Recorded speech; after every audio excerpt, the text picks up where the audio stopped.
Sizlərə yayılmış ağrıların az bilinən səbəblərindən olan fibromiyalgiya haqqında dəfələrlə danışmışam. Bu dəfə isə fibromiyalgiyanı digər xəstəliklərdən fərqləndirən əsas cəhətlərdən bəhs edəcəm. Birincisi, ağrı yayılmış və simmetrik olur. Bədənin hər iki tərəfində olur.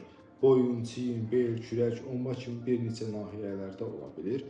Yəni bir nahiyə deyil, bütün bədən ağrıyır. Bu artrit və ya disk yırtığından fərqli olaraq tək nöqtəyə fokuslanmır. İkincisi, analizlər və görüntüləmələr normaldır, qan analizləri normaldır, MRT, rentgen bir patologiyanı göstərmir. Bu xüsusiyyətdə fibromiyalgiyanı iltihabi və revmatik xəstəliklərdən ayırır. Həmçinin yorğunluq və beyin dumanı olur, səbəbsiz və keçməyən yorğunluq, diqqət pozğunluğu, unutqanlıq olur. Yuxu bərpa edici deyil, uzun yatmaya baxmayaraq səhər yorğun oyanma halı olur. Ağrıya həssaslıq artır, yüngül toxunuş, masaj belə ağrılı hiss olunur. Soyuq səs, işıq həssaslığı da ola bilər. Psixosomatik şikayətlər olur, anksiyetə, depressiya, qıcıqlanmış bağırsaq sindromu, gərginlikdir, baş ağrısı və s. kimi psixosomatik hallar baş verə bilir.